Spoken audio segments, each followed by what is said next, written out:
Welcome to ട്രൈഡൂട്ട്. നമുക്ക് വരുന്ന ആഴ്ചയിലെ ഗോൾഡിന്റെ പ്രൈസ് മൂവ്മെന്റ് അനാലിസിസ് ഒന്ന് നോക്കാം.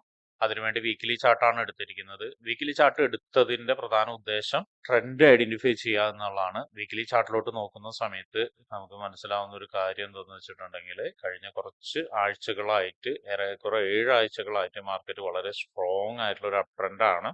അപ്പോൾ വീണ്ടും ഒരു അപ് ട്രെൻഡ് കണ്ടിന്യൂ ചെയ്യാൻ തന്നെയാണ് സാധ്യത കാണുന്നത്. അത് മനസ്സിലാക്കാൻ വേണ്ടിയിട്ട് മറ്റൊരു കാര്യം കൂടി നമുക്ക് നോക്കാം. ഇവിടെ നോക്കിയാൽ മനസ്സിലാവും, ഈ ഒരു ഹൈനെ ബ്രേക്ക് ചെയ്തിട്ടാണ് മാർക്കറ്റ് പോയിരിക്കുന്നത്. ഹൈനെ ബ്രേക്ക് ചെയ്യുന്ന സമയത്ത് വളരെ സ്ട്രോങ് ആയിട്ട് തന്നെ ബ്രേക്ക് ചെയ്തിട്ടുണ്ട്. ബ്രേക്ക് ചെയ്തിരിക്കുന്നത് കഴിഞ്ഞതിന്റെ മുന്നത്തെ ആഴ്ചത്തെ ഈ ഒരു ക്യാൻഡിലോട് കൂടിയാണ്.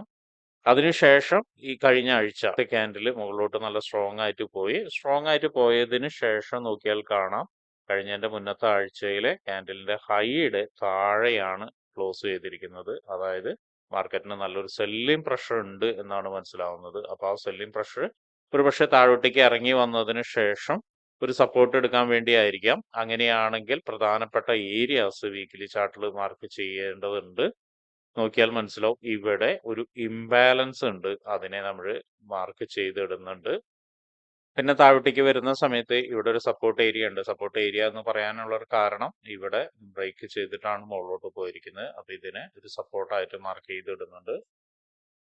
വീണ്ടും താഴോട്ടേക്ക് ഇറങ്ങുന്ന സമയത്ത് സപ്പോർട്ട് ഏരിയകളെല്ലാം ഉണ്ട്. തൽക്കാലം ഇത്രയാണ് മാർക്ക് ചെയ്തിടുന്നത്. പിന്നെ വരുന്നത് എന്തെങ്കിലും ഉണ്ടെങ്കിൽ നമുക്ക് ഡെയിലി അനാലിസിസിൽ നോക്കാം. ഇനി നമുക്ക് കുറച്ചും കൂടി കാര്യങ്ങൾ വ്യക്തമാവേണ്ടതുണ്ട്, എവിടം വരെ വരും എന്നുള്ളതിന്റെ. അപ്പോൾ അതിനു വേണ്ടിയിട്ട് വൺ ഡേ ചാർട്ടിൽ പോയിട്ട് എന്തെങ്കിലും കീ ഏരിയാസ് എന്തെങ്കിലും ഉണ്ടോ എന്നുള്ളത് നോക്കാം. വൺ ഡേ ചാർട്ടിൽ നോക്കിയാൽ കാണാം, നേരത്തെ പറഞ്ഞ പോലെ ഇതായിരുന്നു ആ ലൈൻ. നമ്മൾ കഴിഞ്ഞതിന്റെ മുന്നത്തെ ആഴ്ചയുടെ ഹൈ ഇതായിരുന്നു. ആ ഹൈയുടെ താഴെയാണ് ക്ലോസ് നടന്നിരിക്കുന്നത്. വളരെ സ്ട്രോങ് ആയിട്ട് തന്നെ നടന്നിട്ടുണ്ട്. അപ്പൊ ഇത് റെസിസ്റ്റൻസ് ആവാനുള്ള സാധ്യത ഉണ്ട്. അപ്പൊ അതിന് റെസിസ്റ്റൻസ് ആഡ് ചെയ്യുന്നുണ്ട്. അതുപോലെ തന്നെ വൺ ഡേ ചാർട്ടിൽ ശ്രദ്ധിച്ചാൽ കാണാം, ഇവിടെ നിന്ന് ഒരു സപ്ലൈ സംഭവിച്ചിട്ടുണ്ട്. ഇത് നോക്കിയാൽ കാണാം. അതിന്റെ പ്രത്യേകത എന്താണെന്ന് വെച്ചിട്ടുണ്ടെങ്കിൽ, അതിന്റെ തൊട്ട് മുന്നത്തെ ഹൈനെ ബ്രേക്ക് ചെയ്യാൻ കഴിയാതെ ഒരു സപ്ലൈ ഇവിടെ നിന്ന് സംഭവിച്ചിട്ടുണ്ട്. അപ്പൊ ഇതിനെ ഒരു റെസിസ്റ്റൻസ് സോണായിട്ട് മാർക്ക് ചെയ്യുന്നുണ്ട്. വീണ്ടും താഴോട്ടേക്ക് ഇറങ്ങുന്ന സമയത്ത് ഇവിടെ ഒരു സപ്പോർട്ട് ഏരിയ ഉണ്ട്, അതിനെയും മാർക്ക് ചെയ്യുന്നുണ്ട്. നോക്കിയാൽ കാണാം, ഈ ഒരു ക്യാൻഡിൽ സപ്പോർട്ട് ഉണ്ട്, പുൾ ബാക്ക് തന്നതാണ്. അവിടേക്ക് മാർക്കറ്റ് ഒരു തവണ വന്നിട്ടുണ്ട്, വീണ്ടും ഒരിക്കൽ കൂടി ചിലപ്പോൾ എത്തിയേക്കാം. അപ്പൊ ആ ഒരു ഏരിയനെ സപ്പോർട്ടായിട്ട് മാർക്ക് ചെയ്തിടുന്നുണ്ട്.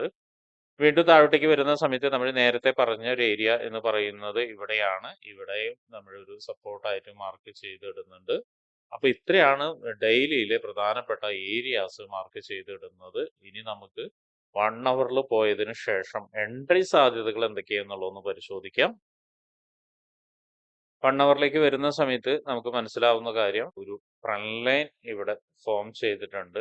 കൃത്യമായ ഒരു ട്രെൻഡ് ലൈനെ റെസ്പെക്ട് ചെയ്തിട്ടുണ്ട്. നോക്കിയാൽ കാണാം, മാർക്കറ്റ് ഇവിടെ നിന്ന് വളരെ സ്ട്രോങ് ആയി മുകളിലോട്ട് പോയി. ഇവിടെയായിരുന്നു ബ്രേക്ക്ഔട്ട് തന്നിരുന്നത്. ആ ബ്രേക്ക്ഔട്ട് തന്നതിൽ നിന്ന് ഒരു പുൾ ബാക്ക് എടുത്തു. വീണ്ടും ബ്രേക്ക്ഔട്ട് തരുന്നതിന്റെ തൊട്ട് മുന്നേ ഒരു പുൾ ബാക്ക് എടുത്തതിന് ശേഷം വളരെ സ്ട്രോങ് ആയിട്ട് മുകളിലോട്ട് കയറിപ്പോയി. മുകളിലോട്ട് കയറിപ്പോയതിനു ശേഷം വീണ്ടും ആ പുൾ ബാക്ക് വന്നത്, അതായത് ബ്രേക്ക്ഔട്ടിന്റെ തൊട്ട് മുന്നുള്ള പുൾ ബാക്കിലേക്ക് ഇറങ്ങി വീണ്ടും മുകളിലോട്ട് കയറിപ്പോയി. മുകളിലോട്ട് കയറിപ്പോയതിനു ശേഷം എന്താണ് സംഭവിച്ചിരിക്കുന്നത് എന്ന് നോക്കിയാൽ കാണാം, ഈ ഒരു ഹൈനെ ബ്രേക്ക് ചെയ്യാൻ പറ്റിയിട്ടില്ല. ഹൈയുടെ തൊട്ടടുത്ത് വന്നിട്ടാണ് താഴോട്ടേക്ക് വന്നത്. അപ്പോൾ ഡെഫിനറ്റ്ലി ഒരു സ്ട്രോങ് പോയിന്റിലേക്ക് തന്നെയാണ് മാർക്കറ്റ് ഇറങ്ങാനുള്ള സാധ്യത. അപ്പൊ അങ്ങനെ നോക്കുകയാണെങ്കിൽ മാർക്കറ്റ് ഒരുപക്ഷെ എത്താനുള്ള ഒരു സാധ്യത എന്ന് പറയുന്നത് നമ്മൾ നേരത്തെ പറഞ്ഞ ഒരു ഇംബാലൻസിലേക്ക് തന്നെയാണ്. ആ ഒരു ഇംബാലൻസ് ഏറെക്കുറെ ഈ ഒരു ഏരിയയിൽ തന്നെയാണ് കാണുന്നത്, നേരത്തെ വരച്ചിരിക്കുന്നത്. അതായത് ഈ ഒരു ഏരിയയിൽ തന്നെയാണ് കാണുന്നത്. അപ്പൊ ഇതിനൊരു സപ്പോർട്ട്, നല്ലൊരു സ്ട്രോങ് സപ്പോർട്ടായിട്ട് എടുക്കുന്നുണ്ട്. ഒരു 1 അവറിലാണ് ഇത് സപ്പോർട്ടായിട്ട് എടുക്കുന്നത്. 1 അവർ സപ്പോർട്ടാണ് ഓൾറെഡി അവിടെ. ഡേ സപ്പോർട്ടും കൂടി ഉണ്ട്. അപ്പൊ ഈ ഒരു ഏരിയയിലേക്ക് വീണ്ടും മാർക്കറ്റ് ഇറങ്ങി വരികയാണെങ്കിൽ, അതായത് മാർക്കറ്റ് ഈ ഒരു ഏരിയയിലേക്ക് ഇറങ്ങി വന്നിട്ട് നല്ലൊരു കൺഫർമേഷൻ ക്യാൻഡിൽസ് കിട്ടുകയാണ്. ആ വലിയ കൺഫർമേഷൻ ക്യാൻഡിൽസ് എന്ന് പറയുന്നത് ഒരുപക്ഷെ ഇവിടെ നിന്ന് റിജക്ഷൻ ക്യാൻഡിൽ ആവാം, അല്ലെങ്കിൽ വലിയൊരു എൻഗൾഫിംഗ് ക്യാൻഡിൽ ആവാം, അല്ലെങ്കിൽ എന്തെങ്കിലും പാറ്റേൺ ആവാം, റിജക്ഷൻ പാറ്റേൺ ആവാം. അങ്ങനെ എന്തെങ്കിലുമൊക്കെ കിട്ടുകയാണെങ്കിൽ ഇവിടെ നിന്ന് ഒരു എൻട്രി സാധ്യത വളരെ സ്ട്രോങ് ആയിട്ട് കാണുന്നുണ്ട്. അപ്പൊ അങ്ങനെയാണെങ്കിൽ എൻട്രി സാധ്യത എന്ന് പറയുന്നത് ഇതിന്റെ താഴേക്ക് ഏറെക്കുറെ സ്റ്റോപ്പ് ലോസ് വെക്കാം. ഇതൊരു സ്വിംഗ് ട്രേഡിന് വേണ്ടിയിട്ടാണ് പറയുന്നത്. അപ്പൊ അതുകൊണ്ട് വലിയ സ്റ്റോപ്പ് ലോസ് ആയിരിക്കും. അതിന്റെ ഒരു ടാർഗറ്റ് എന്ന് പറയുന്നത് ഓൾ ടൈം ഹൈ തന്നെയാണ്, നിയറസ്റ്റ് ടാർഗറ്റ്. പക്ഷെ അത് മുകളിലോട്ട് വീണ്ടും പോകാനുള്ള സാധ്യത ഉണ്ട്. 290 വരെ നമ്മൾ എക്സ്പെക്ട് ചെയ്യുന്നുണ്ട്. ഇപ്പൊ നമ്മൾ വരച്ചിരിക്കുന്ന ഏരിയ എന്ന് പറയുന്നത് നല്ലൊരു എൻട്രി പോയിന്റ് ആണ്.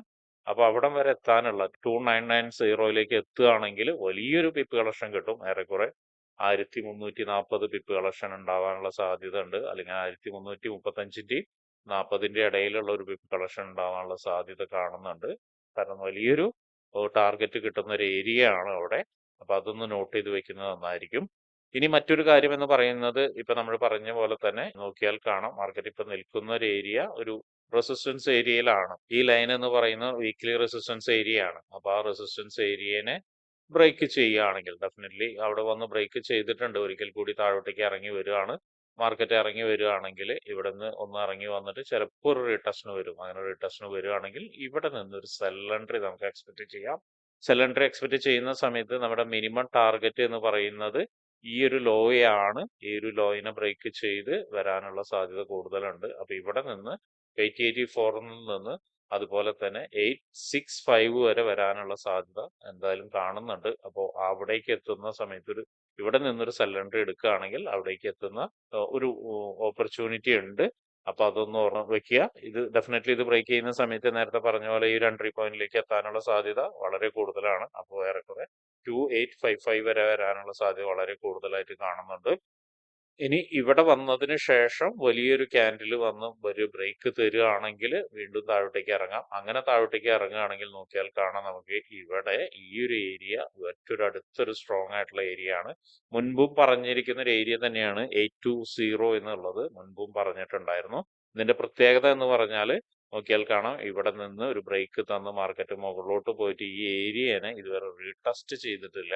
അപ്പൊ ഒരുപക്ഷെ ഇവിടെ നിന്ന് ഇത് ബ്രേക്ക് ചെയ്യുകയാണെങ്കിൽ, അതായത് നേരത്തെ വരച്ചിരിക്കുന്ന സ്ട്രോങ് സപ്പോർട്ട് ബ്രേക്ക് ചെയ്യുകയാണെങ്കിൽ ഡെഫിനറ്റ്ലി ഇവിടേക്ക് എത്താനുള്ള ഒരു സാധ്യതയും കൂടി കാണുന്നുണ്ട്.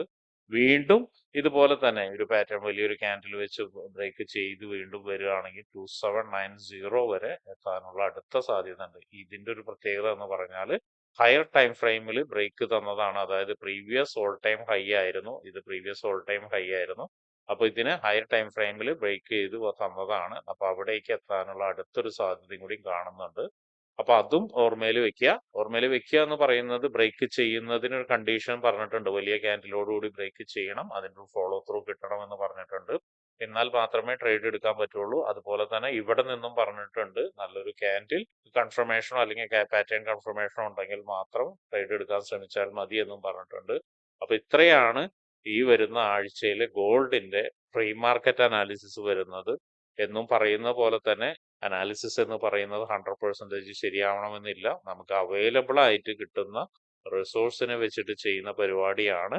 അത് ലൈവ് മാർക്കറ്റിൽ ഇതിൽ വ്യതിയാനങ്ങൾ വരാം. അപ്പൊ തന്നെ അനാലിസിസിൽ പല തെറ്റുകളും സംഭവിക്കാം. ആ തെറ്റുകളെ കറക്റ്റ് ചെയ്യുന്നത് ലൈവ് മാർക്കറ്റിനെ ഒബ്സർവ് ചെയ്തിട്ടാണ്. അതെല്ലാവരും ഓർമ്മയിൽ വെക്കുന്നത് നല്ലതാണ്. അപ്പൊ ഇങ്ങനെയുള്ള കാര്യങ്ങളൊക്കെ നിങ്ങൾക്ക് പഠിക്കാൻ താല്പര്യമുണ്ടെങ്കിൽ ട്രേഡ് റൂട്ടുമായിട്ട് ബന്ധപ്പെടാം. അത് ഫ്രീ ആയിട്ട് ട്രേഡിങ്ങിന്റെ കാര്യങ്ങളൊക്കെ നിങ്ങൾക്ക് പഠിക്കാവുന്നതാണ്. അതിനു വേണ്ടിയിട്ട് ഈ വീഡിയോയുടെ ഡിസ്ക്രിപ്ഷനിൽ ഒരു ഗൂഗിൾ ഫോം കൊടുത്തിട്ടുണ്ട്. ആ ഗൂഗിൾ ഫോം കൃത്യമായി വായിച്ച് അതിലുള്ള കണ്ടീഷൻസ് ഒക്കെ ഓക്കെ ആണെങ്കിൽ മാത്രം ഫിൽ ചെയ്യുക. അതോടൊപ്പം തന്നെ ഡിസ്ക്രിപ്ഷനിലുള്ള വാട്സപ്പ് ചാനലിൽ നിങ്ങൾക്ക് ജോയിൻ ചെയ്യാവുന്നതാണ്. അവിടെ ട്രേഡ് റൂട്ടിന്റെ അപ്ഡേറ്റ്സ് ലഭിക്കുന്നതാണ്.